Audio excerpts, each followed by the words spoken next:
गरम है मैदानी सियासत। मेरे खिलाफ साजिश हुई है, झूठ बोला। कौन है कौम और मुल्क की जरूरत? किसने की आइन से बगावत? जहर पिलाया गया, शहीद किया गया। इन्होंने मुझे यहाँ किडनैप किया हुआ है, जबरदस्ती रखा हुआ है। आपका अपना प्रोग्राम तकरार दे रहा है आपको बहस और तकरार करने का मौका।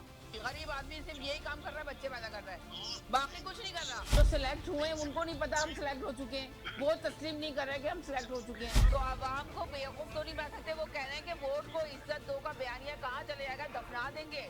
देखते रहिए तकरार कनाडा से बराह रास्त समीना जबीन के साथ मंडे टू फ्राइडे 9 बजे से 11 बजे तक सिर्फ आवाज एंटरटेनमेंट पर।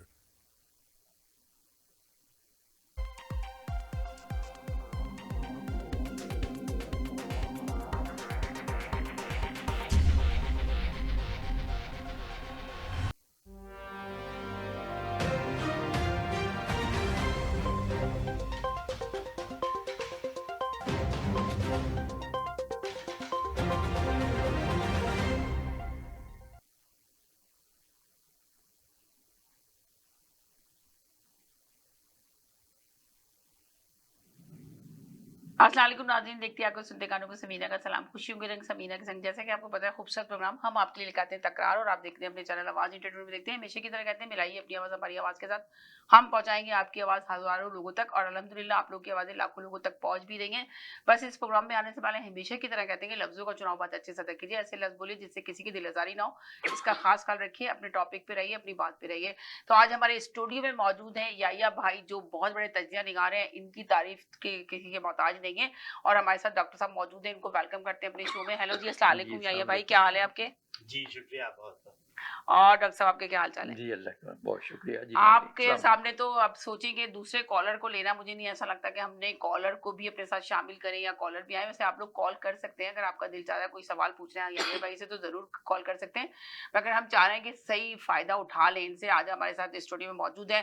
तो जैसे कि आपको पता है कि ईरान की और इसराइल की जो जंग बंद हो चुकी है, तो आपको क्या लगता है, क्या हकीकत में ये जंग बंद हुई है या दोबारा से स्टार्ट होने वाली है? अभी आपने देखा है कि हर जगह यही आवाजें आ रही हैं कि ये जंग ऐसी टेम्परेरी बंद हुई है, ये जंग कभी बंद नहीं हो सकती। ट्रम्प ने जो सीफायर कराया ये परमानेंट सीफायर नहीं है। और अब साथ में ये देखिए कि आखिर गजा में क्यों नहीं जंग बंद हो रही, जिसका सुनने में तो बहुत आ रहा है कि 2 वीक के बाद हो जाएगी। अब सुनने में आया सिर्फ 1 वीक का टाइम चाहिए, सीफायर हो जाएगा। मगर आपको ऐसा लगता नहीं है कि पहले भी कितनी दफा गजा में सीफायर हुआ है, मगर सही तरीके से वो सीफायर हुआ ही नहीं, बंद ही नहीं हुई जंग? तो हम याया भाई से पूछेंगे, उनकी बहुत कड़ी नजर है सियासत के ऊपर, तो जरूर बताएं कि आखिर आपको क्या लगता है कि ये हकीकत में जंग बंद हो गई है या अभी होने के चांसेस इससे ज्यादा है? पहले कि गुफ्तगू का आगाज़ हो, मैं थोड़ा सा नाज़रीन की तारुफ भी करवा दूं। जैसे कि जी करंट अफेयर्स प्रोग्राम में भी सिप्ते नकवी साहब जो पाकिस्तान के साबिक सफ़ीर हैं और बहुत से ममालिक में पाकिस्तान की नुमाइंदगी की, और बड़े खूबी से इन्होंने अपनी खिदमत अंजाम दी पाकिस्तान के लिए। यूएनओ में भी खिदमत अंजाम दी और बहुत सीनियर सफारतकार हैं। तो हम लोग की खुशकिस्मती है कि आज हमारे यहाँ स्टूडियो में मौजूद हैं। और ये जो इस वक्त जो सूरत हाल जो अभी मौजू है आज का, यहाँ पर अभी समीना साहबा ने जिक्र किया, उस पर सिप्ते नकवी साहब से बात रहेगी जी। समीना, आपने 2-3 सवाल एक साथ कर दिया। जी एक तो ये कि ईरान और इसराइल में जी। जंग बंदी हुई है, जी वो सर, चलेगी या नहीं चलेगी? चलेगी नहीं चलेगी, हाँ, ये राइट। पूरा बहुत बड़ा सब्जेक्ट है और सवाल है, तो इसका एक जवाब है। दूसरे ये कि उसी से लिंक है ईरान इसराइल से गजा में। जी गजा की जो उन्होंने ऐलान किया ट्रम्प साहब ने कि 1 हफ्ते में हो जाएगा, और पूरा प्लान भी दिया है, कुछ के 4 मुल्कों का को एडमिनिस्ट्रेशन दे दिया जाएगा, और उसके बाद वो वहाँ पर रिहेबिलिटेशन करेंगे। और तो वो एक अलग एक मसला है, वो मैं बताता हूँ जी तो सबसे पहले तो आप ये ले लीजिए कि ईरान इसराइल की जो जंग है वो अंडर अमेरिका के प्रेशर में आके इसराइल मान गया है और ईरान भी मान गए हैं। ईरान तो खैर पहले ही कभी जंग के खिलाफ थे, लेकिन वो नहीं चाह रहे थे कि किसी तरीके से हो, लेकिन ये इसराइल ने जबरदस्ती सरप्राइज हमला किया ईरान के ऊपर और उनकी तमाम टॉप लीडरशिप को मार दिया और तमाम। तो ये जंग बंदी हुई है लेकिन अब मसला यही है कि इसराइल के जो ऑब्जेक्टिव्स थे वो 3 थे और उनमें से एक भी पूरा नहीं हुआ। तो जब वो ऑब्जेक्टिव पूरे नहीं हुए तो इसमें इसराइल जो है या तो उन ऑब्जेक्टिव को पूरा करने की कोशिश पूरी करेगा और दूसरे ये कि उससे वो पीछे नहीं हटेगा, और तीसरे इसके अलावा इसराइल का नुकसान भी बहुत हुआ इस जंग में। तो 3 ऑब्जेक्टिव ये थे। मैं आपको बताऊं कि पहला ऑब्जेक्टिव तो ये था कि ईरान का न्यूक्लियर प्रोग्राम जो है, न्यूक्लियर फैसिलिटीज, उनको खत्म कर दिया जाए और न्यूक्लियर प्रोग्राम रोक दिया जाए, ताकि बिल्कुल इतनी तबाह हो जाए।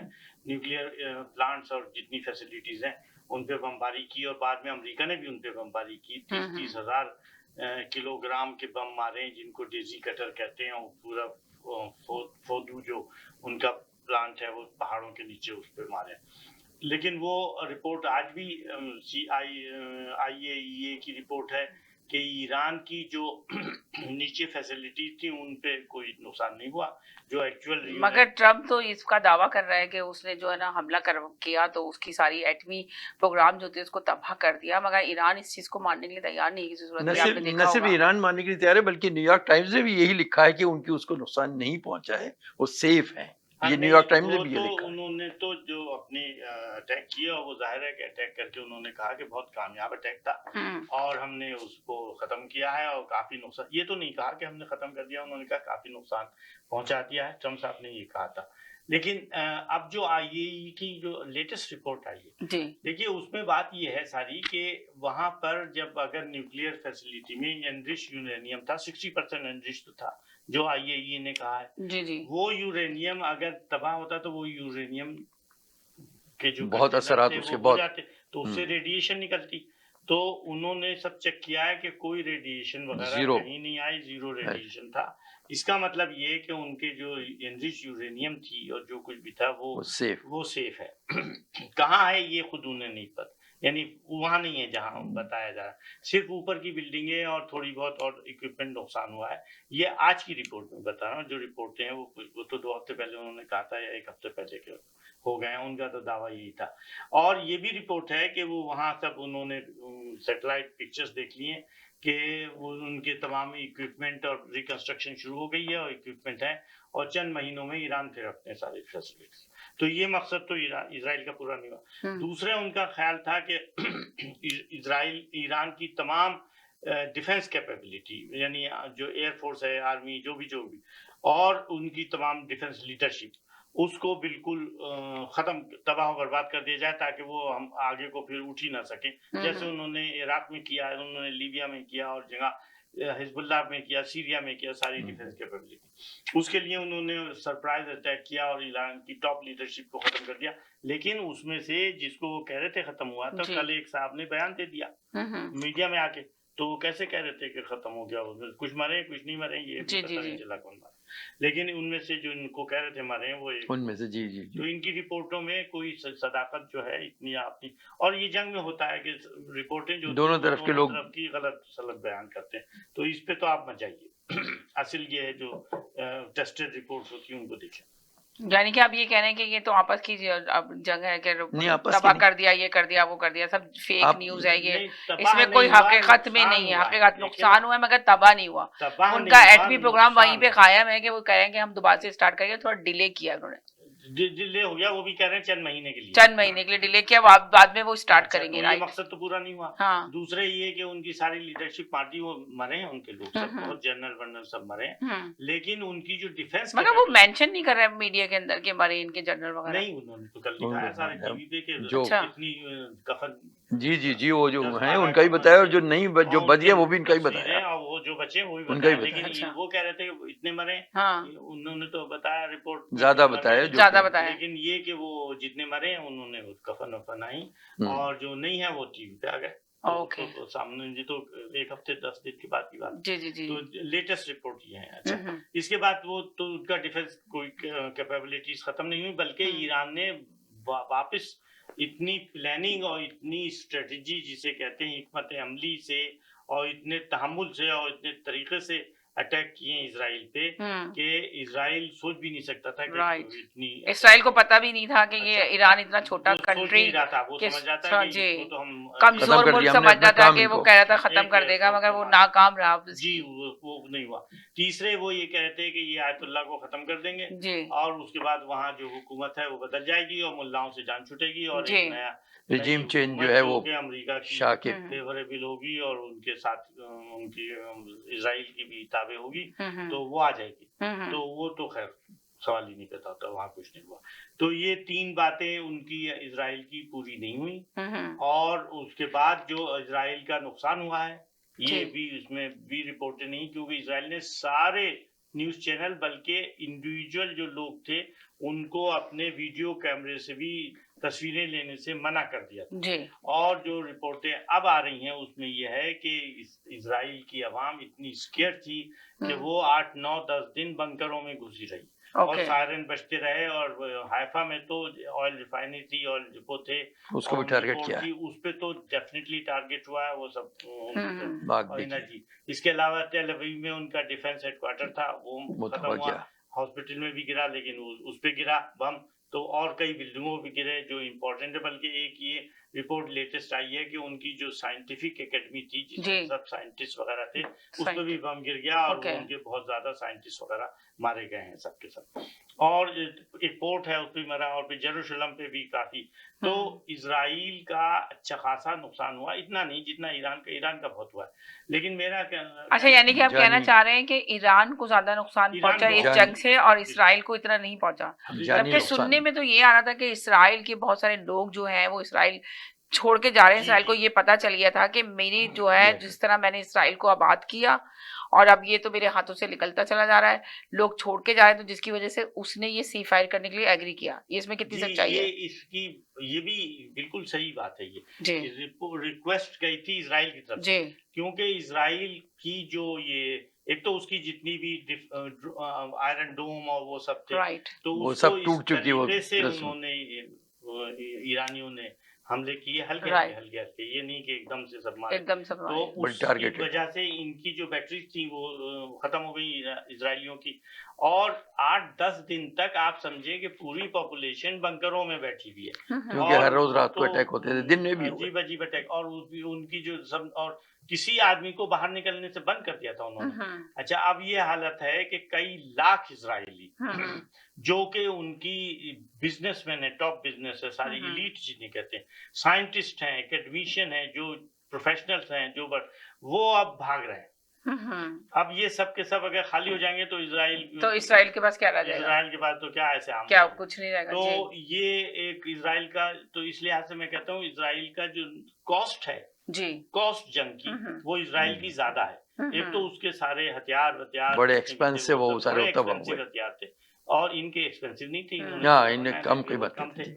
और तो वो कॉस्ट बहुत हैवी है और दूसरे आदमी निकल के भाग रहे हैं, वो कॉस्ट वो अलग और जी। तीसरे जो साइकोलॉजिकल इफेक्ट हुआ है वहां पर, लोग डर के मारे, उनका तो यानी क्या बताएं, बस लोग कहते हैं कि सहमे हुए थे हर तरफ, क्योंकि उन्हें तस्वुर ही नहीं था कि हम पर उनकी कभी इस तरह की हालत सूरत हाल खराब थी डर जी, के जी, मारे जी। और निकल नहीं रहे थे बंकरों में से, खाना पीना और सब टॉयलेट कुछ हर बंद था। चीज की मुसीबत वहां हो गई। जी तो ये सब चीजें जो थी ये इसराइल ने पहली दफा देखी देखी। इसराइलियों ने।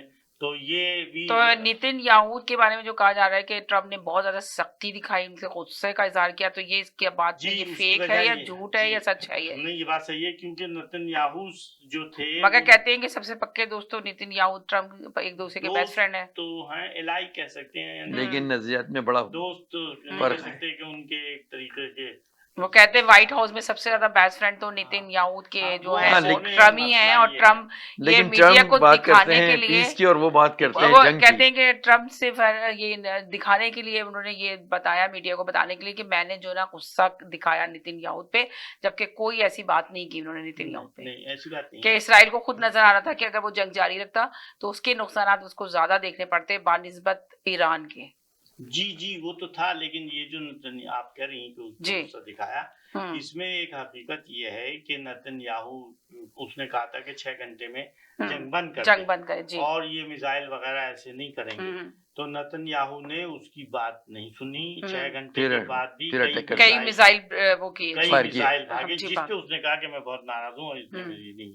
तो इसके अलावा आप ये देखिए, मैं आपको बैकग्राउंड बताता हूँ कि ये ट्रम्प साहब जो थे वो ना चाहते हुए भी, वो नहीं चाह रहे थे, बल्कि ईरान से बातचीत चल रही थी, मुज़ाकरात चल रहे थे, और बल्कि ट्रम्प साहब ये कह रहे थे कि 2 हफ्ते में हम, प्रेसिडेंट ट्रम्प कहते हैं हम 2 हफ्ते में लेंगे, और एकदम से पता नहीं क्या हुआ और वो मजबूर हो गए, और उनके पूरा नैरेटिव, पूरी कैंपेन के जंग बंदी कराऊंगा, ये कराऊंगा और जंग के खिलाफ हूं मैं, वो सब खत्म हो गया। उन्होंने उठा के ईरान पे हमला कर दिया। इसका मतलब ये है, असल हकीकत ये है कि ये जो ज़ियोनिस्ट लॉबी है, जूइश लॉबी जो है, ये इतनी स्ट्रांग है कि तमाम वेस्टर्न गवर्नमेंट, अमेरिका हो, इंग्लैंड हो, जर्मनी हो, फ्रांस हो, ये सब वेस्टर्न गवर्नमेंट उन ज़ियोनिस्ट लॉबी की, जो बड़े बड़े बिजनेस वाले हैं, उनकी मरूने मिन्नत है, क्योंकि वो फंडिंग वगैरह करते हैं, वो सिस्टम ऐसा। तो जब वो फंडिंग करते हैं, सब करते हैं,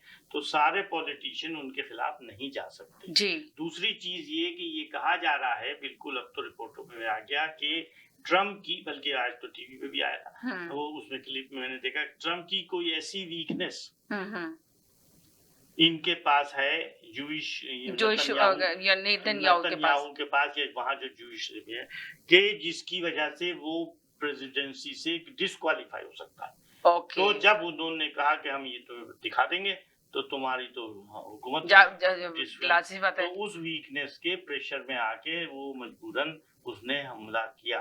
मगर ये भी रिपोर्ट है कि उन्होंने, अमेरिकनों ने ईरानियों को बता दिया था, हालांकि सरप्राइज था, जो था कि हम हमला करेंगे तो तुम जरा होशियार हो जाओ। तो उन्होंने अपने जो रेडिएशन के कंटेनर थे वो वहां से निकाल दिए। हाँ, लेकिन ट्रम्प साहब की जो अब तक के जो बैकग्राउंड उनका नजर आता है, वो इस तरह से डर के ब्लैक होने वाले तो वो सख्त है नहीं, क्योंकि पहले भी उन पे ऊपर क्या क्या इल्जामात नहीं लगे और उन्होंने बड़े उससे फेस किया उन सारी चीज़ों को, इलेक्शन कैंपेन में, उसके बाद भी, और उसके फायरिंग तक हुई, वो सारा कुछ हुआ। ये तो नहीं था, लेकिन इनका कहीं ये ख्याल तो नहीं था, मेरा जो आपसे सवाल है वो ये कि इनका ये ख्याल था कि इस तरह हम मामलात में उलझा के इन्हें, और एक बार ये सही हम ख़त्म कर देते हैं, फिर उसके बाद जो भी मौज करनी है वो करेंगे, क्योंकि मज़ाकरात की एक तरफ, और दूसरी तरफ जिस टारगेटेड जो हमला किया उन्होंने, अमेरिका ने एकदम कूदे, उन्हें ये तवक्को थी कि मामला ख़त्म हो जाएगा और फिर अपने मौज शुरू होगी। लेकिन इसके बरक्स ईरान ने, कोई दुनिया का मुल्क ये तवक्को नहीं कर रहा था कि इतनी तबाही, इतनी उस पर अटैक के बाद ईरान फिर खड़ा हो जाएगा, फिर वो इस तरह हमले उन्होंने जो किए, तो इनके तो हाथों खड़ गए कि ये क्या हुआ। जी ये नहीं था। देखिए, ये भी बिल्कुल ये ख्याल है, और जो आप बिल्कुल सही कह रहे हैं कि ये भी है कि ट्रम्प ने सही नहीं किया, उन्होंने धोखा दिया ईरानियों को, और नेतन्याहू के साथ मिलके उन्होंने, पहले दिन से अमेरिका की टोटल सपोर्ट थी, यानी वो तो है बिल्कुल, सैटेलाइट सपोर्ट, हर तरह की ड्रोन की, एंटी मिसाइल सपोर्ट। ट्रम्प तो काफी अरसे से, आपको पता ही है, इसराइल को जो है ना सपोर्ट करता था, और उसकी पूरी सपोर्ट थी और मिला हुआ था, और वो काफी सालों से, कब से एक दूसरे की हेल्प करते, मदद करते हैं हमेशा से।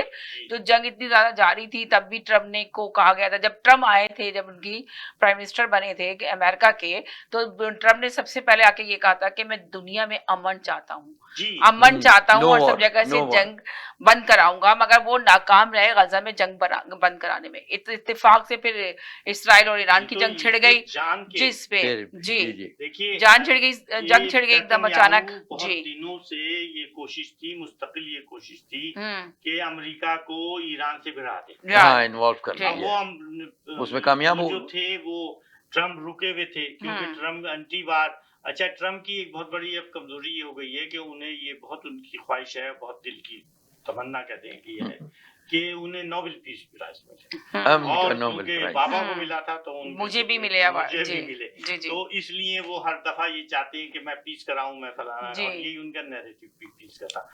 लेकिन ये कि वो चाहते हैं कि सारी दुनिया में मैं ही अमन पैदा हाँ, कराऊं, अमन, मैं और ही अपने- सीफायर कराऊं, जबकि कहा जाता है कि इसमें कितनी सच्चाई है। सर ये बताएं कि ये जो अभी कहा जा रहा था कि पाकिस्तान के और ईरान भारत की जंग हुई तो ट्रम्प ने जो है ना सीफायर कराया, मगर बाद में मेंशन हुआ, बहुत सारी जगहों पे ये बात सुनने में आई कि इसमें ट्रम्प नहीं बल्कि दोनों ने ही सोच लिया था।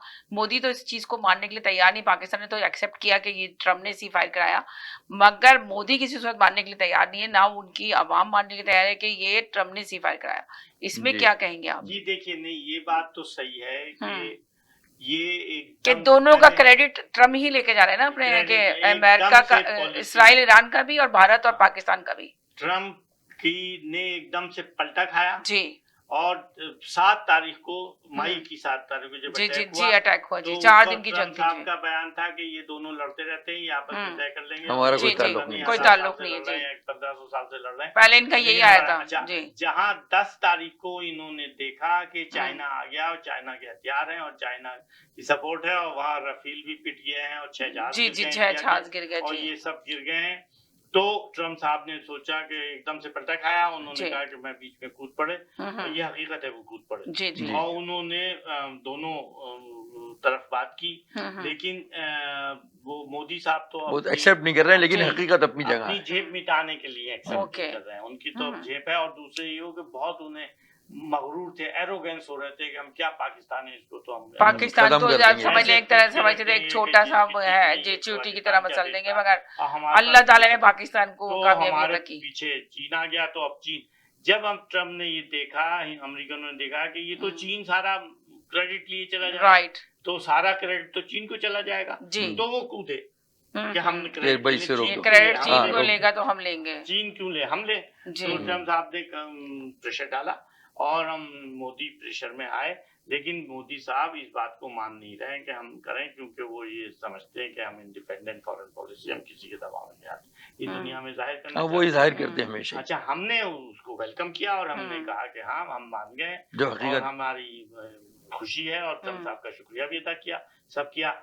तो उससे ट्रम्प साहब भी बहुत खुश हुए, और ये कि ये हमारी पोजीशन भी बनी, यानी कि अपोजिशन ऊपर आई हमारी हमारी बनी तो पोजीशन ये बिल्कुल ऊपर है। और हमने इंडिया के मुकाबले में हम कह सकते हैं कि ये जंग हमने जीत ली, क्योंकि जो हमने मगर लोग कहते हैं कि जंग नहीं थी, ये वो थी, झड़प थी, जंग नहीं थी, 4 दिन की जंग नहीं होती। क्या कहेंगे इस सिलसिले में सर? जंग तो खैर फुल फ्लैज होती है, जी, बिल्कुल सही वो आप कहते हैं कह कि रहे लोग कहते हैं कि जंग नहीं थी, ये तो ये हाँ, झड़प थी एक तरह से से, कह सकते हैं इसको आप झड़प कह सकते हैं, इसको जंग नहीं कह सकते, ये 4 दिन की जंग नहीं जी, थी। जी, तो आपको क्या लगता है, ये जंग थी हकीकत में या ये झड़प थी? देखिए, झड़प 2 चीजें हैं, आप जी। लफ्जों का फिर है। झड़प जी। जो होती है उसमें फिर मिसाइल और एयरफोर्स जी। और ये तमाम साइफर, ये सब नहीं चलते। हाँ, झड़प उसे कहते हैं कि इधर 2 फौजी खड़े फौजियों हैं, में उधर आपस 2 में हो खड़े गए। हैं, उन्होंने चिक चिक चिक अपना किया, इधर किया, उसको आप झड़प कहते हैं। हम्म, जब आप फुल फ्लैज आ जाएं और जी। अटैक करें पूरे तरीके से, यानी उनके तो कितने जहाज,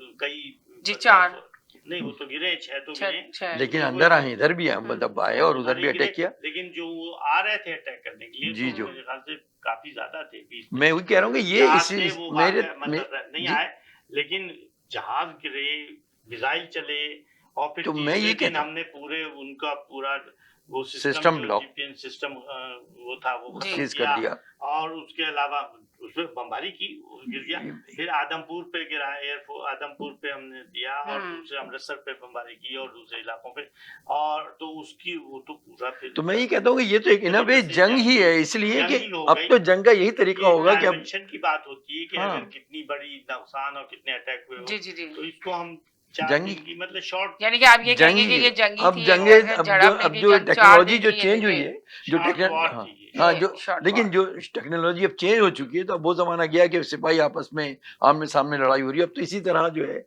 मिसाइल्स की और प्लेन के जरिए पूरी उम्मीद, मतलब ये बढ़ सकती वाकई थी। बढ़ रही थी, हाँ। क्योंकि हिंदुस्तान जो था वो सोच रहा था कि बहुत बड़ा हमला करे, और हमने ये कहा था कि अगर हमारे अव्वल तो इसीलिए चाइना- हिंदुस्तान, आपको पता है भारत मानना तो है कि पाकिस्तान तो छोटा है, भाई हिंदुस्तान तो बहुत बड़ा कंट्री है, मगर ये कि उसको पाकिस्तान अब की तो ताकत ने टेक्नोलॉजी ये में साबित जो कर आगे है दिया वो आगे है। कि सबसे मेन चीज की उसने साबित कर दिया कि पाकिस्तान छोटा मुल्क नहीं बड़ा मुल्क है, जी जिस तरह मुकाबला किया उसने हमने अपना इस चीज से। किया जी और ये इसकी हमें बहुत जी है कि हमारी एक तरीके से फतह हुई। हाँ। और एक और बात बताऊं, आप जी। हिंदुस्तान के ऊपर आ गई, वो हम उधर ईरान पे हम जा तो रहे हाँ ईरान और इसराइल पे बात कर रहे थे कि इसराइल और ब्रेक का ईरान टाइम की हुआ, जंग पहले क्या ब्रेक ना जब लीजिए। जंग खत्म होगी नहीं होगी तो उस पे हम बात कर रहे थे, मगर हम आ गए पाकिस्तान भारत को लेके।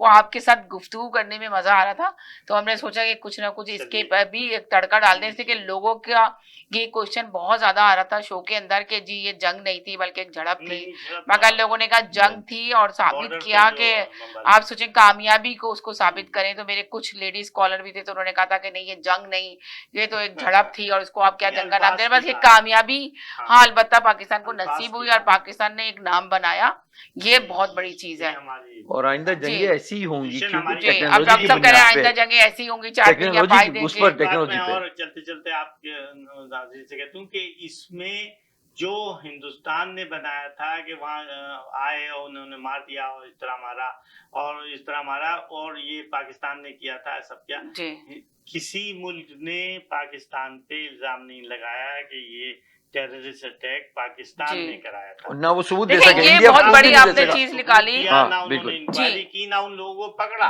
जी जी। देखिए ये बहुत बड़ी चीज है कि है ना, बहुत बड़ी चीज है कि टेररिस्ट जो इल्जाम लगा हुआ था कि टेररिस्ट पाकिस्तान में बनाए जाते हैं, टेररिस्ट पाकिस्तान में वो तैयार सब किए जाते हैं, गलत वो साबित हो सब ये गया। गलत साबित हो गए। ये बहुत हमारे पाकिस्तान के लिए बहुत बड़ी अचीवमेंट है पाकिस्तान की कि आप डिप्लोमेटिक सोचें कि फतह। बहुत बड़ी फतह है इसके इसको हम अंदर। कहते हैं डिप्लोमेटिक या यू राइट, बिल्कुल आपने सर सही कहा। तो अभी हम दोबारा से अपने टॉपिक पे आते हैं, इसराइल और उसके ऊपर ही के जी, जो जी, इसराइल की और वो थी, हम उस पे आते हैं, हम भारत पे चले गए।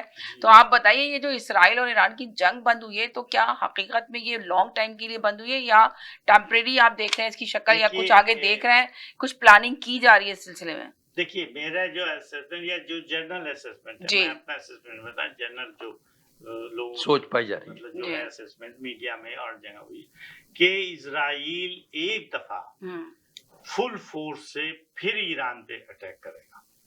ये इजराइल अभी रुका नहीं है और ये अमेरिकन प्रेशर में तो आ गया है इस जी। वक्त, लेकिन ये कि इजराइल इसको छोड़ेगा नहीं, वो अभी भी पूरी कोशिश इंटरनल करेगा। प्रेशर एक भी, बार इंटरनल यानी- प्रेशर भी। इसलिए इसराइल हार नहीं मान सकता किसी सूरत भी, आपको ये लग नहीं, रहा है वो नहीं मान सकता, वो चाहता नहीं कि अमन, कि अच्छा ये वो चाहता नहीं कि अमन उसके हो। फायदे चाहता में। है कि ये मगर- फ्लेयर अप हो और जी। जितना फ्लेयर उसके अप फायदे होगा, में। नेतन्याहू अभी भी नेतन्याहू और हीरो बन गया, वरना नेतन्याहू की रेटिंग बहुत कम हो गई, कम हो गई थी, गाजा राइट, सही के- कह रहे हैं, गजा की वजह से। जेनोसाइड था जी ना जी वो जी। लेकिन अब ईरान को उन्होंने मारा तो उन्होंने कहा ये देखें ये काम किया है, बड़ी बहादुरी का ईरान जैसे, तो वहां के लोगों को उसमें इजराइली तो आपको लगता है कि ईरान गजा का साथ देगा इस वक्त जो गजा में जी। जंग बंदी के ऐलानात हो रहे हैं, सुनने में आ रहा है, देखिए इजराइल तो क्या खड़ा होगा ईरान ईरान इसके का साथ? तो शुरू से पहले दिन से जब से इमाम खुमैनी आए थे हम्म, आज तक मौक़िफ़ से एक उनकी है। ये मौक़िफ़ है हम्म, कि इजराइल की तो उनको तो वो मानता ही नहीं, हम्म, इजराइल को स्टेट नहीं मानता। वो ये कहते हैं इजरायली कि ये जी। फलस्तीन है, फलस्तीनी है, भले यहूदी वहाँ रहे कोई भी और रहे। क्रिश्चियन रहे, सब रहे, लेकिन ये जो इलाका है ये फलस्तीनियों का है और फलस्तीनी स्टेट वहाँ बनेगी। हम्म, इसी वजह से वो इजराइल उसको अपना नंबर 1 दुश्मन मानता है हम्म, ईरान को, क्योंकि वो ये कहते हैं कि ये तो इसका तो वजूद ही हमारे लिए। ओके, जैसे कि पाकिस्तान का तो भी मौक़िफ़ है। इसलिए ये तो इजराइल जो है वो ईरान को हर तरीके से कोशिश करेगा। अच्छा एक बात यही नहीं है कि जी। वो बमबारी वगैरह से अटैक करेगा, Right. इजराइल का दूसरा ऑब्जेक्टिव ये है अंदर से कि लोग वो रेजिम चेंज होगी। ओके, अच्छा रेजिम चेंज अब उस दफा तो फौरी तो नहीं हुआ, ये तो उनका ख्याल गलत था कि आयतुल्लाह को मार देंगे, मार देंगे आयतुल्लाह को, जी, सद्दाम हुसैन को मार दिया, हम्म। सद्दाम को मार दिया, गद्दाफी को मार दिया और रेजिम चेंज रेजिम बशार को भगा चेंज, दिया जी। रेजिम। कोशिश में तो लगे थे कि जी, रेजिम जी, चेंज तो कर वो ले तो मगर नहीं, नाकाम लेकिन रहे। लेकिन जी। वो ये कोशिश छोड़ेंगे नहीं, तो ये तो भाई कई साल तक चलेगा और वो हरकतें करते रहेंगे। तो लेकिन अब तो ईरान और मोहताज हो जाएगा क्योंकि हमें जो पहले जो तो इन्होंने साथ हुआ इसीलिए अंदरूनी। ईरान इसको सीज फायर नहीं करा, ओके, वो ये कहता है ये सेसेशन ऑफ हॉस्टिलिटीज है, हम्म। यानी आरजी तौर पर आरजी जंग टेम्परेरी बंदी। तौर पर वो कहता है कि जी temporary ये तो तौर स्टॉप पे हुई है। ये जो जंगबंदी हुई है। इसलिए कि आप ये देखिए ना कि सी फायर भी हो गया, उसके बावजूद भी इसराइल ने हमला किया ईरान पे, जब जी। ट्रम्प ने कह दिया, हम्म। उसके बावजूद भी दोनों एक दूसरे के खिलाफ बयानात दे रहे हैं। तो इसका ये जवाबन मतलब है ईरान कि ने भी आप किया। ध्यान ये देखें ना कि सी फायर हो जाता तो फिर एक दूसरे के खिलाफ बयानात नहीं देते, इनके बयानात में चेंजिंग आती है मगर कुछ भी चेंज नजर नहीं आ रहा इनके बयान के जी, अंदर। जी, जी। तो ये बहुत बड़ी बड़ी चीजें तो इसका ये लग तो रहा है ये जी लंबा ये इजराइल। अब आप कह रही हैं कि जी गजा का आपने सवाल किया था। राइट देखिए ईरान ने जो भी जंगबंदी चीजों पे माना है वो Right. कतर जी, ने जी, निगोशिएट किया था और जी। उन्होंने कहा कि जंगबंदी में सबसे इम्पोर्टेंट मेरी जो निगोशिएशन का पहला पॉइंट है, मैं जी। खुद बात करूंगा, वो ये कि गजा में जंगबंदी होनी चाहिए। हम्म तो ईरान की जो है वो उन्होंने लिंक किया है अपनी जंगबंदी की गजा शराइत से। में गजा की जंगबंदी। हम्म तो अगर गजा में जंगबंदी नहीं हो रही तो ईरान फिर उसके खिलाफ एक्शन लेने के लिए तैयार है हम्म और वो तैयार है या नहीं है, लेकिन वो हमास को मदद करता रहेगा, वो हुतीस को मदद करता रहेगा, वो हिजबुल्लाह को खड़ा कर देगा, वो अल कुद्स को भी खड़ा कर देगा और खुद भी आएगा खुल के। अब तो खुल के आएगा। तो इसलिए गजा का मामला जो है वो जब अगर नहीं हल होता तो तो ईरान फिर ये- से कोई सेटलमेंट हो ही नहीं सकता। तो ये जो अभी कहा जा रहा है कि हमास को जलावतन कर दिया जाएगा और जितने भी लोग हैं वो जो है ना उनसे ये तो 7 उनको अक्टूबर से कह रहे हैं। जी सारे कैदियों को बरी कर दिया जाएगा, तो ये क्या कहानी है? जी ये कहानी तो ये है, ये इतना आसान नहीं है। जी देखिए बात ये है कि वो तो 7 अक्टूबर तो क्या जलावतन करवाएगी फलस्तीन के लोग? मानेंगे नहीं, इसको वो एक्सेप्ट करेंगे? नहीं कर सकते। कितना नामुमकिन तस्लीम है, करेंगे? मुमकिन वो नहीं नहीं कर सकते। मुमकिन हमारे को नहीं। कैसे जलावतन जी कौन कहा करेगा? तो यही है ना कि जलावतन किया जाएगा और हाँ, तमाम कैदियों को मतलब देखिए बरी किया जाएगा, तो तब गजा में जंग वो बंद की अंग्रेजी जाएगी। का एक जी। मकूला है, इजियर सेड देन डन। हम्म कहने का तो बहुत आसान है लेकिन Right. करना बहुत करना मुश्किल है। हम्म इस वक्त गजा की पोजीशन ये है कि वहां पर इजराइल ने आधे गजा पे कब्जा किया जैसे हुआ है। सर आप कह रहे हैं कि करना बहुत मुश्किल है, राइट? आपकी बात मानते हैं कि करना बहुत मुश्किल है, पॉसिबल नहीं है, तो फिर ये जंग कैसे बंद होगी? तो जब वो तो ये जंग तो नहीं बोल दिया ना कि भाई जंग तो जब बंद की जाएगी आर्जी जब जंग बंदी है, हम लेकिन ये हमास मुस्तकिल को हल नहीं है। जलावतन करें और उसके बाद वो करें, तो ये तो एक्सेप्ट नहीं करेगा ना ईरान भी। क्या ये भी- एक्शन लेगा इस वक्त ईरान ये जब तो अगर ये कोई भी चीज नहीं एक्सेप्ट करेगा। उन्हें भी कोई तैयारी का accept थोड़ा नहीं टाइम मिला है। करेगा। तो इस पे जो निगोशिएशन हमास की होंगी तो जी। हमास को खत्म तो इन्होंने नहीं कर सकते। राइट, और तो हमास ने इतनी कुर्बानियां दी हैं तो कैसे मान तो लेंगे? वो कैसे कौम कैसे हो जाएगा? जलावतन कैसे और मान वो लेगा, खुद एक्सेप्ट वहाँ कर के लेगा? जो लोग हैं जिन्होंने कुर्बानी दी वो जी। भी कहेंगे कि और हम छोड़ के भाग जी। गए। कोई एक्सेप्ट हमें करने के लिए कोई कैसे- कर भी नहीं रहा, कहाँ जी, जाएंगे तो वो? कोई इसका जवाब तो ही फिर तो नहीं ये सकता। बात है ना कि ये जो शराइत रखी जा रही है, ये जो शर्त रख रहे हैं कि इस तरह की, तो ना बंद करने की, जंग बंद करने की ना रख रहे करने हैं, के ना तरीके करने के तरीके है ना। कोई जी। ऐसा तो नहीं कि पूरा अमन लेकर आ रहे हैं, कोई ऐसा नहीं, तो ना यही मुस्तकिल करने- हल जी। नहीं है ना, यही अभी अच्छा सिचुएशन है। यही सारा मसला है कि भाई हम्म। नहीं इसमें और भी मसाइल हैं। आप जी। बताएं कि हमास को तो छोड़, अब हमास फर्ज कीजिए उनके सारे कैदियों को छोड़ दे, राइट, वो कह रहे हैं कि सारे कैदियों को थोड़े बरी कर से- दिया जाएगा। जी को 2-3 जो पकड़े हुए थे जो जी। 7 अक्टूबर को लेकर थे वो हम्म। थे, लेकिन उसके मुकाबले में फिर वो जो उनके कैदी हैं वो भी तो छोड़ेंगे ना। हाँ, दो Right. तरफा होगी फिर ये बात। लाजिमत है। अच्छा वो भी छोड़े, लेकिन अब इजराइल ने पूरी नॉर्थ आधे गजा पे कब्जा कर लिया है और वो फौज इजराइल की आधे पे है, वहाँ कोई फलस्तीनी सबको धकेल के कैंपों में भेज दिया, वहाँ कोई नहीं। यानी अब हालत ये हो गई है कि खुद हम इजरायली फौजी ये कह रहे हैं कि यहाँ पे अब बम कर डालने के लिए कोई जगह ही नहीं रही। जगह नहीं रही है। कितना तबाही देखिए हो गई कितना है। तबाही हो गई कि है। अच्छा हद ये हो गई इंसानियत की जो पस्तरीन। अब देखिए इतनी तबाही हो गई है और उसके बाद बंद करने के लिए जब बोला जा रहा है, शर्त रखी जा रही है, ट्रम्प साहब से कहा जा रहा है कि भाई आप गजा में बंद कराएं, जबकि जब उन्होंने हुकूमत संभाली थी, जब मिनिस्टर बने थे, प्राइम मिनिस्टर बने थे, तो सबसे पहले उन्होंने ऐलान किया था कि पूरा अमन चाहिए, पूरी दुनिया में वो अमन चाहते थे और बंद कराना चाहते थे। ऐलान भी किया पर नहीं कर पाए, सी फायर भी किया मगर नहीं हुआ सी फायर। और अभी भी समझे ना बंद करने की वजह है, जिसकी वजह से ये शर्तें लगाई जा रही हैं कि हमास को जलावतन किया जाए, कैदियों को बरी कर दिया जाएगा। तो आपके बकौल के जो आपने अभी तजिया दिया कि ये पॉसिबल ही नहीं है, किस तरह जी, कबूल जी। करेंगे? ये देखिए इसमें ये तो अमेरिका कह रहा है ना, जी लेकिन जो इजराइल को तो बैक करती है अमेरिका की भी जियोनिस्ट लॉबी, जी और वो इतना घुसे हुए हैं एडमिनिस्ट्रेशन में कि सिक्योरिटी एडवाइजर जो प्रेसिडेंट हाउस में बैठते थे जी, ट्रम्प जी। के साथ, पता चला वो इजराइल के जासूस थे, उन्हें ओह। निकाला। हम्म। इसी तरीके से हर जगह पेंटागन में, फौज में, जी जी सब जो है वो उनके लोगों इजरायली पे। जासूस जासूसी बैठे हुए तो वो ट्रम्प जो है वो तो फिर जी मजबूरी है। खैर मैं ये कह रहा था गजा का मसला ये है कि वो आधा जो इलाका है गजा का जी, जिसमें जी, से जी। सब उन्होंने निकाल दिए, वो उस पे कब्जा है इजरायली फौज का, और इजरायली फौज वहां घुसी हुई बैठी हुई है। तो सबसे पहला मामला ये है कि गजा वो के ये है कि वो तो जंगबंदी के बाद जो शरायत आएंगी जी कि भाई फौजी वापस वापस जाए, जाए और गजा उन्हें की छोड़ना टेरिटरी पड़ेगा। को वापस करें। हम्म। इसराइल कभी भी इतनी जेनोसाइड की इतना किया तो इसराइल किसी हालत में उस इलाके को गजा के नहीं छोड़ेगा। नहीं अच्छा, छोड़ेगा। जब नहीं छोड़ेगा तो फिर इसराइल तो जंगबंदी तो हुई कोई नहीं, तो सब चीजों को, क्योंकि पहली शर्त वही है। जो बात नहीं जो ये justice- बिल्कुल आपने सही कहा कि सर जब वो गजा पे इतना लड़ रहा, इतने लोगों की जानें चली, लाखों लोगों की जानें चली गई, जी, जी। जब जानें गवा दी तो जंग नहीं हुई। अब अगर वो कहते हैं गजा छोड़ दो तो कैसे गजा को छोड़ा इसराइल तो जाएगा? नहीं कहेगा। इस नहीं जाएगा किसी अच्छा, सूरत में। और इसराइल की सपोर्ट में सारे वेस्टर्न कंट्रीज की जो गवर्नमेंटें हैं जो कि ज़ियोनिस्ट सपोर्ट जी, जी, जी। वो कहेंगे हाँ ठीक है तो हम्म, फिर ये सेटलमेंट नहीं हो सकता। नहीं हो सकता जब ये settlement। सेटलमेंट नहीं होता तो ईरान इसे मानेगा नहीं। तो अच्छा, ये अब जब सेटलमेंट ईरान नहीं होता मानेगा तो फिर आप वो तो झगड़ा। अच्छा आप बताएंगे अगर सेटलमेंट नहीं होता तो फिर आप खत्ते में क्या देख रहे हैं, पूरी दुनिया में क्या देख रहे हैं? आपको और क्या और अपना एक और बताएं क्या? इसको मैं सवाल को आगे बढ़ाऊं कि हम्म। वहाँ जो इस्लामी ममालिक हैं उधर जो है, हम्म, जो सारे हैं, उनका क्या रवैया रहेगा? जी देखिए, क्या देखते हैं आप? इस्लामी ममालिक जितने हैं उनका तो मसला ये है कि वहाँ के जो रूलर्स हैं जी हाँ। उनके अवाम में सपोर्ट नहीं है। हम्म, वो जो अवाम है वो तो पूरे उनकी राय फलस्तीन दूसरी है। को सपोर्ट करते हैं हम्म, और वो पूरी फलस्तीन के गजा के जहाँ जहाँ हम्म। से लोग हैं उनको सपोर्ट करते हैं। जी वो जो रूलर्स हैं वो अमेरिका के कहने पे support चल रहा है। में वहाँ बैठे जी। हुए हैं, अमेरिका की सपोर्ट में बैठे हैं। जी तो वो तो मजबूर हैं, वो अमेरिका के कहने के अलावा कुछ कर नहीं सकते।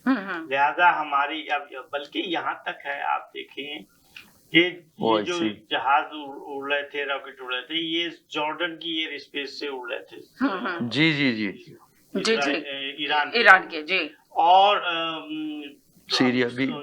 जो सऊदी अरब एक लफ्ज नहीं बोल रहा, यूएई जी, यही सऊदी मेरा अरब में point। साथ नहीं दे इसी रहा तरह ना, नहीं बोला। इस्लामी ममालिक तो देखिए साथ ही जी, नहीं खड़े तो हुए वो आप अगर लोग देखा इस जाए तो। मामले में कुछ नहीं कर सकते। उनका तो आप बात छोड़ दीजिए, वो कुछ नहीं कर सकते।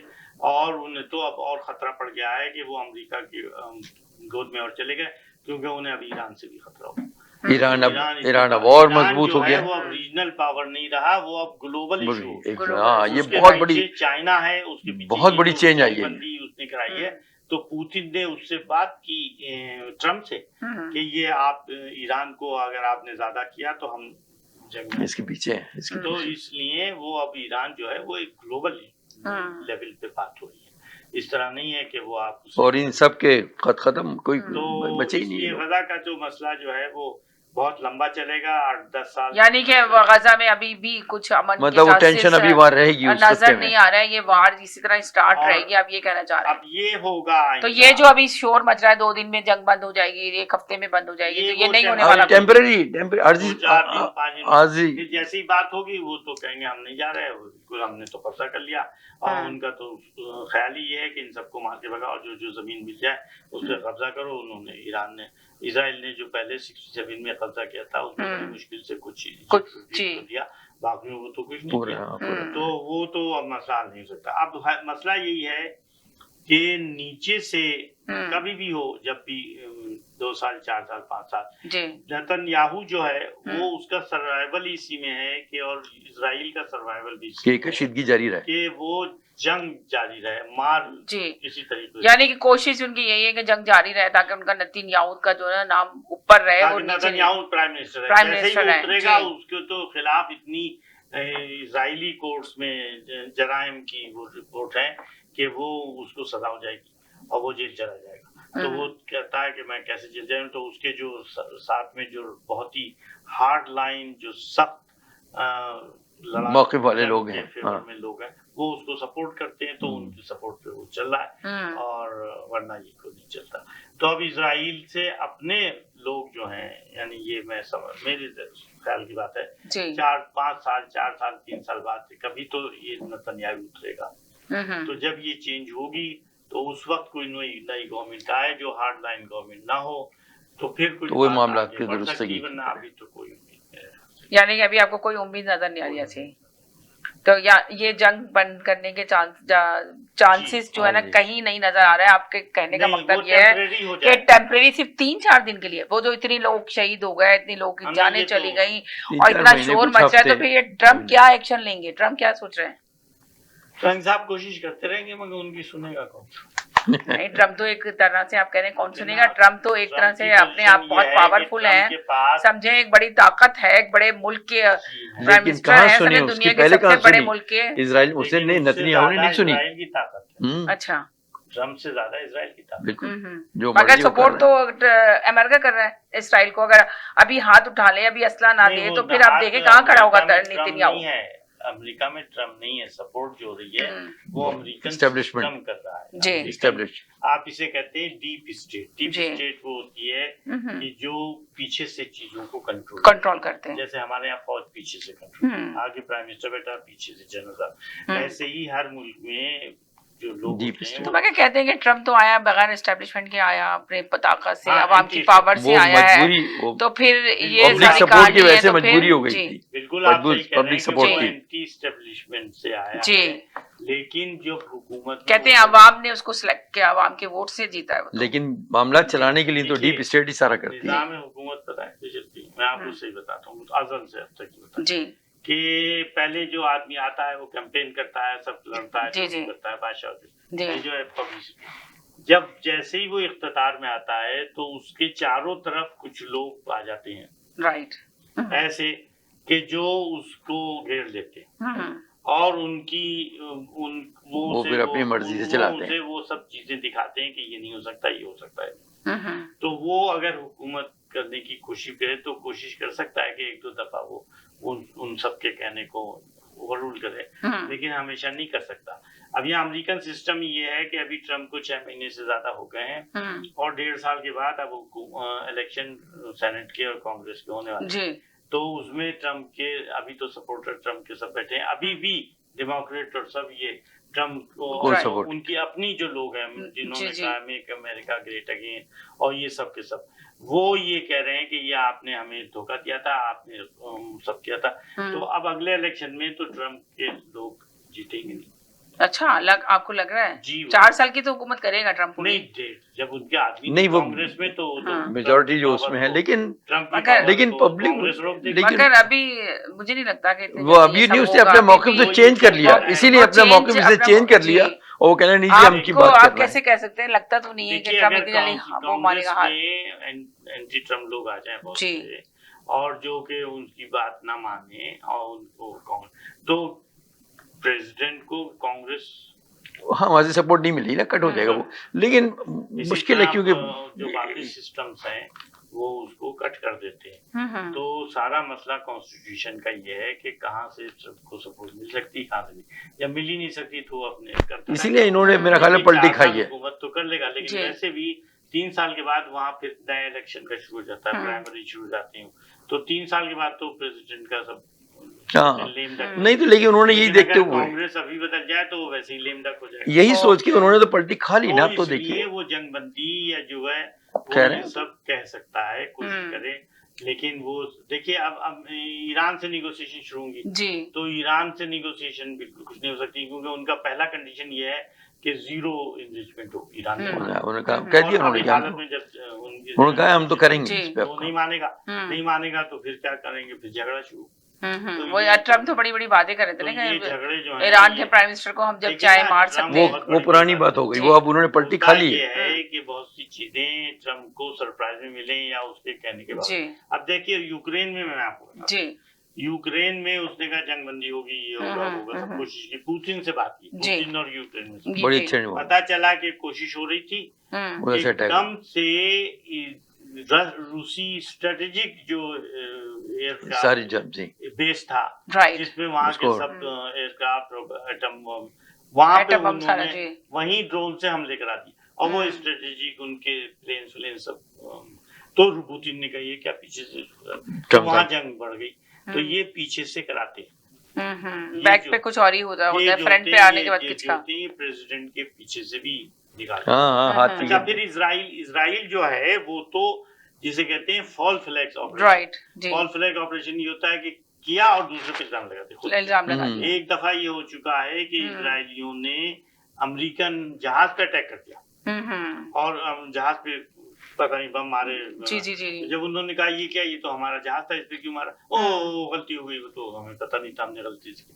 तो ये हो सकता है कि इजरायली या नेतन्याहू साहब कि कोई भी फाल्स फ्लैग ऑपरेशन कराएं और इल्जाम ईरान पे लगा दें, अच्छा, यानी कि खुद कराएं और खुद कराएं और इल्जाम ईरान पे लगा और दें, फिर ये अमेरिका भी को- सारे कुछ हो सकता है। ये करते हैं हमेशा से, ये अच्छा हमेशा से इजराइल का इस तरह। तो ये पक्का फाल्स फ्लैग हाँ। कहते कुछ है उधर से वो धोखा। उधर से करके और दूसरे का नाम लगा दिया ताकि लड़ाई हो तो जाए। पूरे खत्ते को भी, तो ये पूरी दुनिया में समझे आप क्या देखते हैं, पूरा आप देखिए, क्या देख रहे हैं आगे ये की सारी चीजों का जो दुनिया आपने में बताया पिछले कि ये नहीं हो दिनों सकता, में- पॉसिबल नहीं है। नेक्स्ट 2 जी। ईयर्स मैं ज्यादा लंबी बात नहीं कर सकता, हम्म, लेकिन दुनिया जो है वो उसकी माशी हालत, ट्रेड और ये सब, इसमें बहुत तब्दीलियां बहुत बड़ी आएंगी changes। कि आम आदमी तो मुसीबत में फंसा है, महंगाई बढ़ेगी, पूरी Recession तरह होगा। यानी कि हर दुनिया country में में recession पूरे है। दुनिया में आप कहना चाह रहे हैं कि हर बदअमनी। कंट्री के अंदर महंगाई बदअमनी, आएगी और recession बहुत ज्यादा। और तमाम जी। बदअमनी, लोग माशी बदअमनी। बदहाली, माशी बदहाली। और बदअमनी। जो प्रॉफिट वाले जो बड़े बड़े लोग हैं वो प्रॉफिट खींचेंगे, ओके, वही सब आप जैसे एलन मस्क है दूसरे, जी जी। वो उनके हाथों में सब चीजें होती हैं ये सब, तो वो अपना खींचते रहेंगे profit। तो वो तो फिर अच्छा, आपकी इसका- बातों से तो ये लग रहा है कि आवाम तो बेचारी पिसती चली जाएगी हर कंट्री की, ऐसा लग रहा है। ऐसे ही होगा जो आप आम बता तो रहे हैं। जी। आम तो हर वक्त पिसती है हमेशा, सिर्फ रईस होते चले जाएंगे। जी। लेकिन अब नया सिस्टम जो है जी। वो एक और चल रहा है दो तरीकों से, हम्म, कि दुनिया के बड़े मुल्क जो हैं जिसको आप कहते हैं, एक है नॉर्थ और एक साउथ है। जी। ये दुनिया जो है हमेशा से 2 हिस्सों में, हम्म, नॉर्थ में तो ये अमेरिका और दूसरे मुल्क हैं जितने हैं, हम्म, साउथ में ये जो बेचारे गरीब डेवलपमेंट वाले और कम डेवलपमेंट वाले, जी जी। ये साउथ के लोग हैं। हम्म, तो चाइना ने जो नया ग्लोबल ऑर्डर दिया है और अपना विजन दिया है, उसमें उसने ये सिक्योरिटी मुल्क की कैसे होती है कि सिक्योरिटी ये है कि हथियार ज्यादा लो और खूब हथियार, तो उससे हथियार बनाने वाली कंपनियां बेचती हैं और गवर्नमेंटों को कहती हैं हथियार तो, ताकि उनकी सिक्योरिटी बढ़े। अब होता ये कि एक मुल्क की सिक्योरिटी बढ़ी तो उसके बाद ज्यादा हथियार आ गए तो दूसरे तो कमजोर हो गए, वो भी अपना हथियार फेंकता है। तो ये सारे सिक्योरिटी का जो कंसेप्ट है नॉर्थ का, वो ये है कि एक मुल्क को हथियार ज्यादा दे और दूसरा भी हथियार, उसे आर्म्स रेस हो जाती है। और इससे जो है ये इंडस्ट्रियल जो मिलिट्री कॉम्प्लेक्स है, मिलिट्री इंडस्ट्रीज, इनकी होती और जंग भी इसी यही लोग कराते हैं पीछे से, क्योंकि ये इनकी ताकि फिर जरूरत और बढ़ेगी। कितने बिलियन खर्च हो गए और हथियार जहाज और हो जाए, तो वो फायदा किसे हुआ? फायदा तो उन्हीं लोगों को हुआ जो मिलिट्री जो बना रहे हैं, अब उनके पास और ऑर्डर आ गया। तो ये नॉर्थ का सिक्योरिटी कंसेप्ट है। चाइना ने साउथ का एक नया सिक्योरिटी कंसेप्ट दिया है, उसमें कोऑपरेशन, इकोनॉमिक डेवलपमेंट और कलेक्टिव एक दूसरे का ख्याल रखना। यानी एक छत के नीचे 4 अगर हैं छोटे छोटे, तो वो एक दूसरे का ख्याल कर रहे हैं, तो वो उनकी सिक्योरिटी है। तो ये एक नया कंसेप्ट डेवलप हो रहा है जो साउथ में है, और ये चाइना इसको प्रमोट कर रहा है। इसी वजह से, और चाइना का इन्फ्लुएंस बहुत बढ़ रहा है कई मुल्कों में इसी वजह से, और चाइना की अब स्ट्रॉन्ग इकोनॉमिक पोजीशन बहुत स्ट्रॉन्ग हुई। तो ये इसके अलावा ब्रिक्स बन गया है, ये जो बड़े बड़े मुल्कों का, ब्राजील, जी उन मुल्क का इंडिया और साउथ अफ्रीका, एक फोरम बन गया, और चाइना इनका जो मुल्क है, तो उन्होंने भी एक ग्रुप बना लिया। वो ये कहते हैं कि हम एक नई करेंसी, क्योंकि जब तक डॉलर की वैल्यू का सिस्टम खत्म नहीं होगा, सारा सिस्टम जो है वो पूरी दुनिया की करेंसी ट्रेड वेट सिर्फ डॉलर में होती है, और खासतौर से ऑयल तो डॉलर में होता है। सऊदी अरब ने ये कह दिया था कि हम इसमें ही करना है, सिर्फ हमें डॉलर में करना है। तो जब तक ये क्लियरेंस डॉलर में नहीं खत्म होती, सारी ट्रेडिंग, सारे रिजर्व, तो डॉलर जब तक नहीं खत्म होता उस वक्त तक तो कुछ हो नहीं सकता।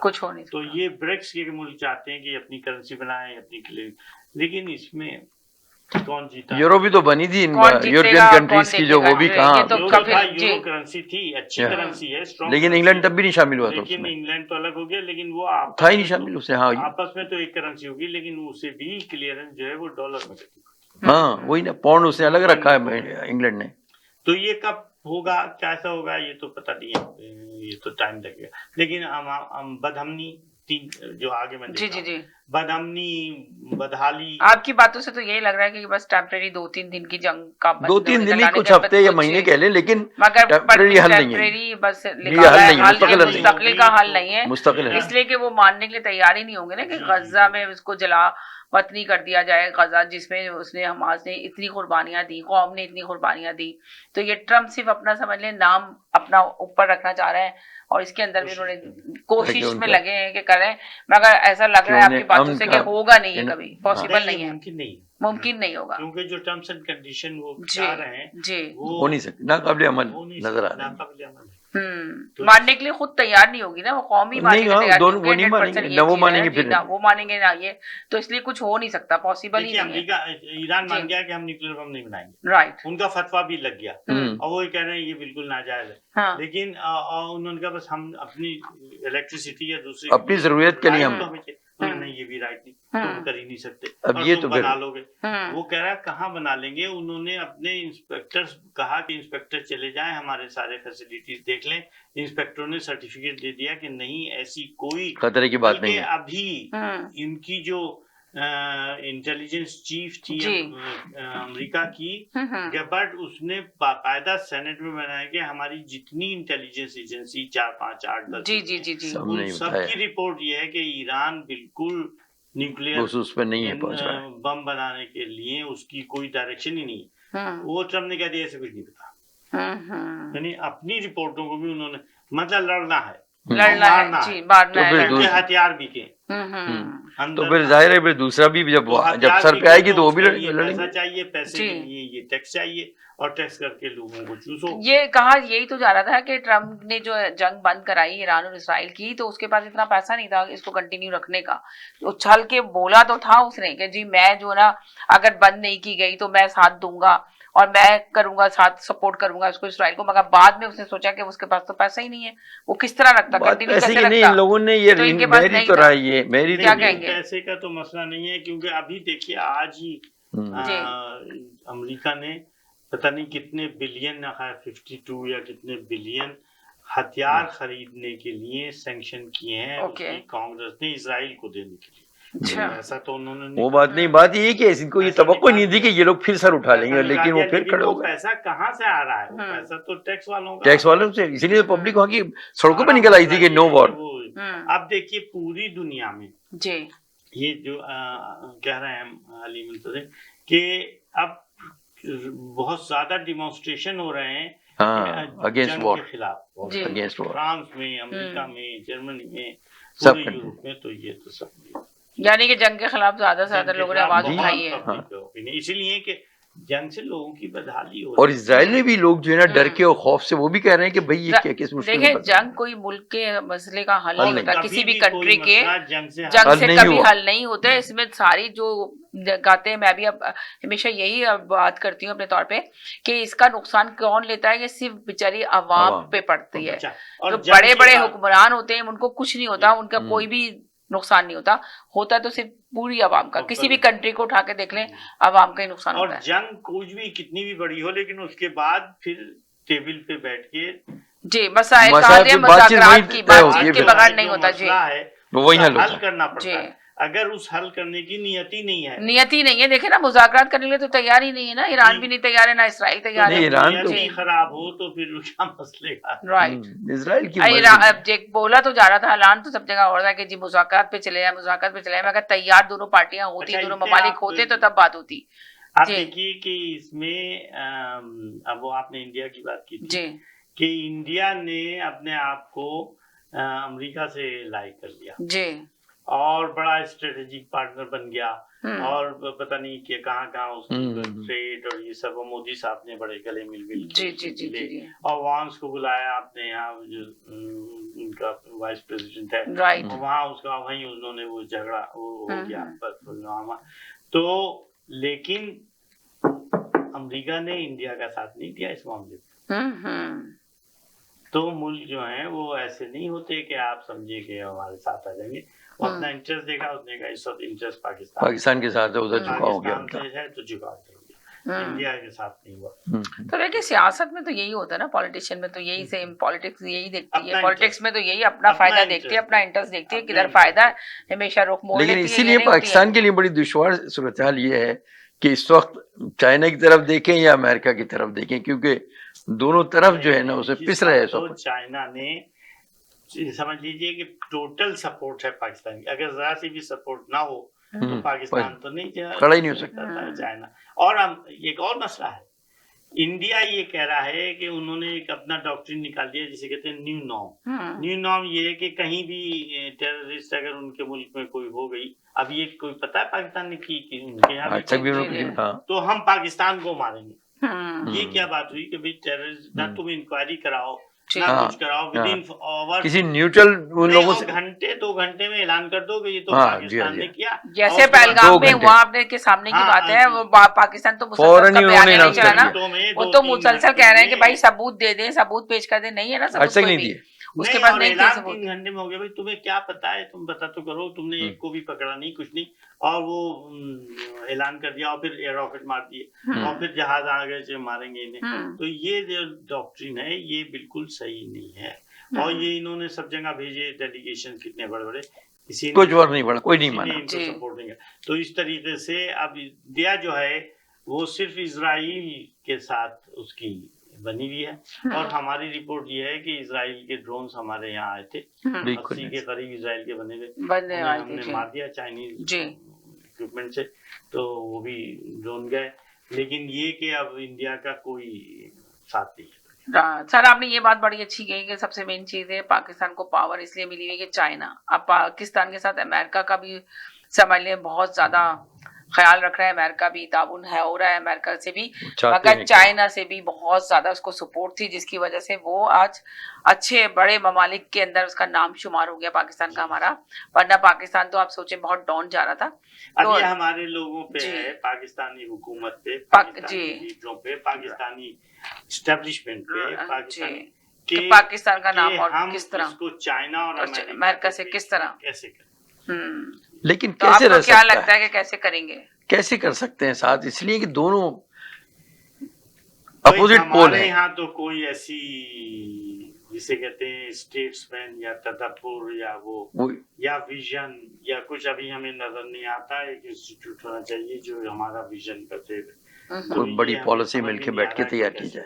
कैसे होगा, यानी कि आपको भी अभी नहीं पता कि कैसे होगा सर? मतलब मैं ये कह सकता हूँ कि कैसे, क्योंकि कोई इसी पे है कि ये कैसे हो सकता है, लेकिन अगर वो करें तो हो सकता है। बात यही है ना, अपनी इंटेंशन भी तो ना कि हमें इसका कोई हल अच्छा हल निकाले, पाकिस्तान के मफाद में जो बेस्ट पॉलिसी हो। जो गुमराह है राइट, उनको ये समझ आए तब तो बात है। कहने को तो मैं अपनी थ्योरी बहुत पेश कर सकता हूँ, और ये मैं अपनी थ्योरी नहीं, मैं पूरी लॉजिक जाहिर है पूरी तमाम हालात देखते हुए, हालात देख रहे हैं, जो मौजूदा हालात है, जो ग्लोबल और सारी पोजीशन है इस वक्त जी, कि किसका कहाँ इंटरेस्ट है, कहाँ उस इंटरेस्ट को हम कैसे सर्व करेंगे और कहाँ, ये तो हम मैं कह सकता हूँ। जी जाहिर है माशाल्लाह आपका जो इसमें विजन इतना बड़ा एक्सपीरियंस इतना, और सबसे पहले ये कि पहले अपना घर तो ठीक करो। जी बहुत अच्छी बात की आपने, पहले अपना घर तो सही करो, पहले अपने आप को मजबूत करो, तो फिर जी, और वो घर ही में सब लोग जो हैं जी, तो बाहर वाले तो फिर खराब। देखिए अपने घर में ही जब इतनी ज्यादा गड़बड़ नजर आ रही है, आपके घर में कोई सही चीजें नहीं है, तो बाहर वाले को तो मौका मिल जाएगा ना, बाहर वाले को तो एक वो चाहिए जी, सब कुछ तो भाई। तो वो तो फिर जब घर सही नहीं होता होगा तो एक अकेले आसिफ मुनीर क्या कर लेंगे। राइट, अच्छा, लेकिन इन्होंने जो अभी जो फिगर्स दिए, बजट जो अब लेकर आए थे, उसमें जो फिगर है उससे तो लगता है पाकिस्तान बड़ा खुशहाली की तरफ गामजन है। नहीं फिगर में तो ये है कि 2-3% वो है, लेकिन हाँ ये दिखाया है कि ये इसमें हमने ये कर दिया, इसमें पाकिस्तान जाने के लग रहा है कि बहुत तरक्की कर रहा है, बहुत कामयाबी की इस दहलीज पे चढ़ा हुआ है पाकिस्तान। तो देखते हैं आगे पाकिस्तान का क्या फ्यूचर होगा, क्या मुस्तकबिल है पाकिस्तान का। आपका तजिया बहुत अच्छा था, कहीं नहीं जाइएगा, मेरे साथ रहिएगा। छोटे से ब्रेक की तरफ जा रही हूँ, ब्रेक के बाद वापस आती हूँ। अगर आपको दुबई या मिडिल ईस्ट नुमा ज़ेवरात की तलाश है तो आपको दूर जाने की बिल्कुल जरूरत नहीं। आज ही हमारे मिसिसागा रिजवे स्टोर तशरीफ लाइए, अल करम jewellers.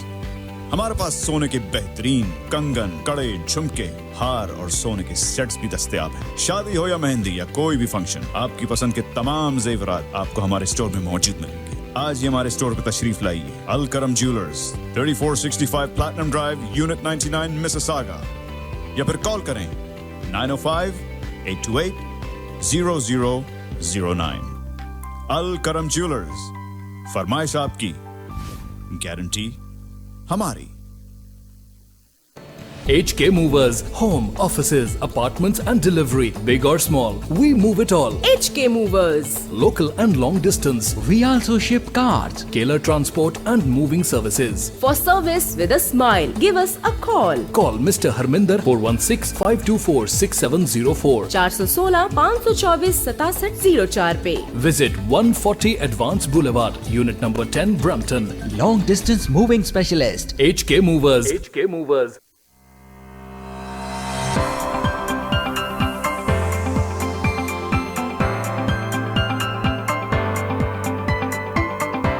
Experience the authentic flavors of South India at Saravana Bhavan.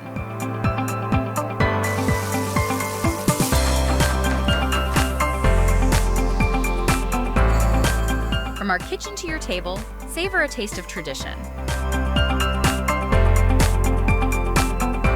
Fresh, flavorful, and 100% vegetarian. Join us at Saravana Bhavan, where every meal is a celebration. जी नाज़रीन, हम गए थे एक छोटे से ब्रेक की तरफ। ब्रेक के बाद वापस आए। आप देख रहे हैं अपना पसंदीदा प्रोग्राम तकरार और आप देख रहे हैं अपने चैनल आवाज इंटरव्यू में देख रहे हैं। जैसे कि आपको पता है कि हमारे साथ डॉक्टर साहब मौजूद है और याहिया भाई मौजूद हैं जो बहुत बड़े सियासतदान हैं। जिस तरह आपको बताया एक बहुत ज्यादा सियासत पे नजर रखते हैं। तो यकीनन आपने देखा कि जो अभी दुनिया के हालात हैं, जो पूरी दुनिया में जो हालात चल रहे हैं इस वक्त आप देख रहे हैं, आपके सामने ही है। इसराइल और ईरान की जंग तो सी फाइट तो हो गया मगर टेम्परेरी बंद हुई है, ऐसे परमानेंट बंद नहीं हुई। आपने सुना, जरूर कमेंट्स में लिखिएगा कि आपको ये शो कैसा लगा, आप क्या देखना चाहते हैं, क्या सुनना चाहते हैं, अपने कमेंट्स में लिखें। आपको इनके तजजिए से कितनी आपको लग रहा है कि ये बिल्कुल सही बात बोली गई है या इसमें कुछ भी आपको ऐसा लग रहा है झोल है या कोई भी आप इससे एग्री नहीं करते, आप डिसएग्री करते हैं, तो जरूर अपने कमेंट्स में जरूर लिखिएगा पॉइंट कि हम इस बात से एग्री नहीं करते, ताकि हमें पता चले कि आप लोग क्या देख रहे हो, क्या सुनना चाहते हैं। बहुत शुक्रिया, थैंक यू सो मच, आपने इतना टाइम निकाला, इतना कीमती वक्त हमें दिया। आपका भी बहुत शुक्रिया डॉक्टर साहब कि आप भी प्रोग्राम में शामिल हुए। जाते जाते यही कहेंगे, खुश रहें, मुस्कुराते रहें, जिंदगी बहुत खूबसूरत है, अपना ख्याल रखें, दुआओं में याद रखें। जिंदगी रही इंशाल्लाह कल फिर मुलाकात होगी नए टॉपिक के साथ। जब तक के लिए इजाजत चाहते हैं, अल्लाह हाफिज़। बहुत अच्छा हो गया, मुबारक, खैर मुबारक। माइक निकाल दें अपना।